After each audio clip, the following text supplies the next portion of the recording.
जब मैं घर में गया तो मुझे ऐसा लग रहा था शायद मैं 2 दिन रहूं, हफ्ते भर रहूं, लेकिन 4 हफ्ते वहां पर बिता के आया हूं। बहुत कुछ सीख कर आया हूं, बहुत कुछ सिखा कर आया हूं।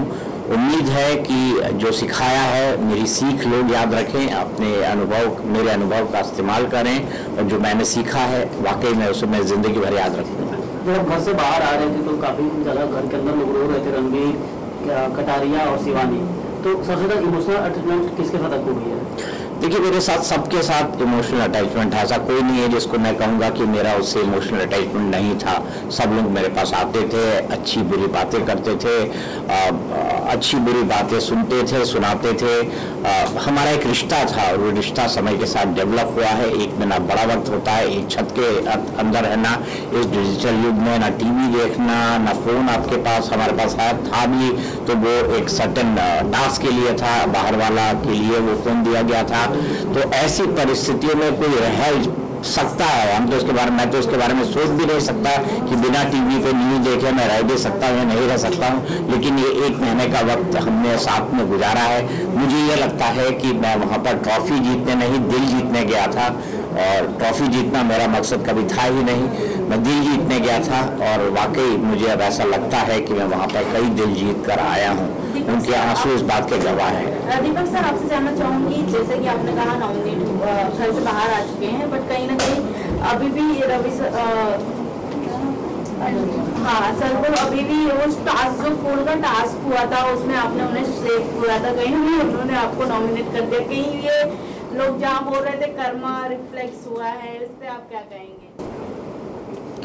मैं सिर्फ इतना कहना चाहूँगा कि मुझे किसी से इस बात की नाराज़गी नहीं है कि किसने मुझे नॉमिनेट किया, किसने नहीं किया। बिग बॉस के घर में मुझे कोई परमानेंटली नहीं रहना था। 4 हफ्ते बाद नहीं तो 6 हफ्ते बाद शो ख़त्म होना था और मुझे बाहर आ जाना था। ये बात ठीक है कि मैं 4 हफ्ते बाद नॉमिनेट हुआ, ये भी ठीक है कि रणवीर ने मुझे नॉमिनेट किया। मैं सिर्फ इतना कहना चाहूँगा कि रणवीर ने जो किया, हमारी ज़िंदगी में जो बड़े परिवर्तन होते हैं उसके लिए कोई ना कोई माध्यम बनता है। रणवीर भी मेरे लिए माध्यम बने, इससे ज़्यादा मैं उसके बारे में कुछ नहीं सोचता। हाँ, अगर कोई कर्मा की बात कहता है तो मैं कहूँगा कि ये मेरे अच्छे कर्म हैं कि मैं इस विपरीत हालात में भी बिना किसी बड़ी मुसीबत के बिग बॉस में एक महत्वपूर्ण महीने बिता कर आया हूँ, और मैंने वहाँ से काफ़ी कुछ सीखा है। अदनान बदतमीजी से बात किए थे तो आपको कितना हर्ट हुआ था उस टाइम में? मैं इस लायक उनको नहीं समझता कि उनके बारे में किसी तरह की कोई टिप्पणी करूं। क्या बात है सर, अकॉर्डिंग टू यू सबसे स्ट्रॉन्ग कंटेस्टेंट्स कौन लगते हैं इस समय बिग बॉस हाउस में? मेरे ख्याल से बिग बॉस के घर में इस वक्त जितने भी लोग बचे हैं वो लोग बड़े काबिल हैं। जो अच्छा खेलेगा वो जीतेगा, और मुझे लगता है सभी इस काबिल है। अगर कोई हारेगा और जीतेगा भी तो उन दोनों का फासला बेहद कम होगा। सर, आपने रिश्तों की बात की, कहीं ना कहीं वही आपके बाहर आने का कारण नहीं बना, तो कहीं आपको नहीं ऐसा लगता कि आपकी जर्नी जो 4 हफ्तों की रही है वो और लंबी हो सकती थी, बिकॉज आपको चाहने वाले काफ़ी लोग थे, बट रिश्तों ने आपको डुबा दिया? क्या फ़र्क पड़ता है सर, कोई ना कोई तो किसी को डुबोता है। देखिए, ज़िंदगी में जो है, ये जो यहाँ लिखा होता है इसको कोई नहीं बदल पाता, होनी को कोई नहीं बदल सकता। मेरी माँ कहा करती थी कि सामान 100 बरस का, पल की खबर नहीं। मतलब वी प्लान फॉर 100 ईयर्स। हम अपनी ज़िंदगी 100 साल के हिसाब से प्लान करते हैं कि 20 साल में ये करूँगा, 30 साल में ये करूँगा, 40 में ये करूँगा, 50 में ये करूँगा। लेकिन क्या हमारी ज़िंदगी में अगले पल घटने वाला होता है, इसकी हमें खबर नहीं होती। दीपक सर, आपसे जानना चाहूँगी, जिस तरीके से हमने आपकी जर्नी देखी है बिग बॉस हाउस में, आपका हर किसी से अच्छा बॉन्ड रहा है। बाहर एल्विश और फैजू की काफ़ी फाइट हो रही है अदनान और कटारिया को लेकर, क्या जेन्युइन फाइट होती है उन दोनों के बीच में हाउस, घर के अंदर? मैंने ये देखा नहीं, इस पर मैं कोई टिप्पणी नहीं करना चाहता। बट आप उनके साथ में रहे हो, क्या आपको अदनान और मुझे नहीं पता कि कौन फैजू है, कौन क्या है। मैं उस पर कोई टिप्पणी नहीं करता। बिग बॉस के हाउस में भी आए थे?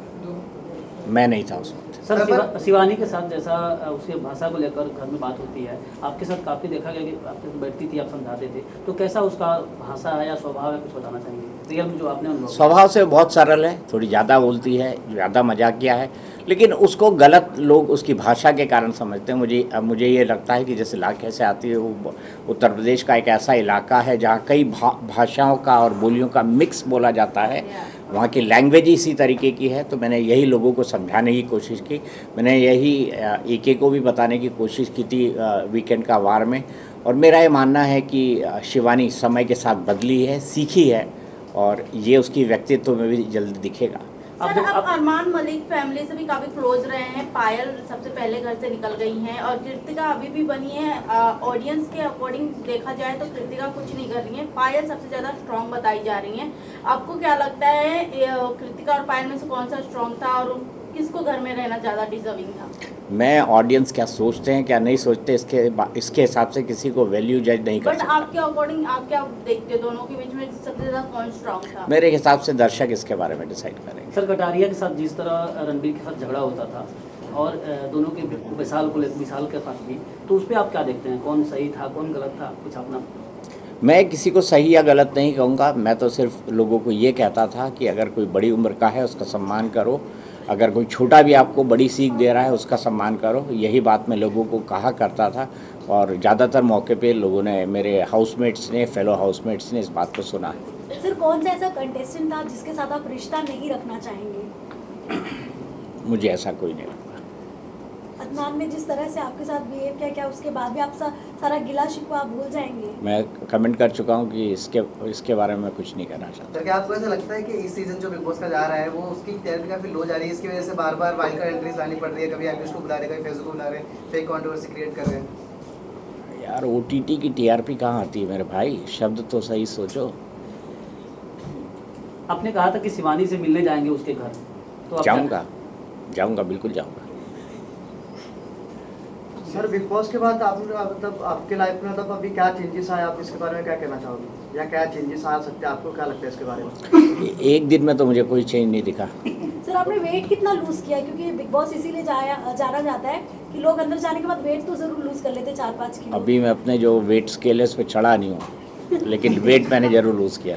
सर आप घर के अंदर थे तो आप फिजिकली फिट नहीं थे, तो कितनी परेशानी हुई आपको और कौन से लोग जो आपको सबसे ज़्यादा हेल्प किया? मुझे हर इंसान ने मदद की जो उस घर के अंदर था, चाहे वो मुझसे बात करता हो ना करता हो, मुझे पसंद करता हो नापसंद करता हो, हर इंसान ने मेरी मदद की है, किसी न किसी रूप में मदद की है और मैं सबका बहुत तहे दिल से धन्यवाद करता हूँ। Okay, thank you. Thank you. Sir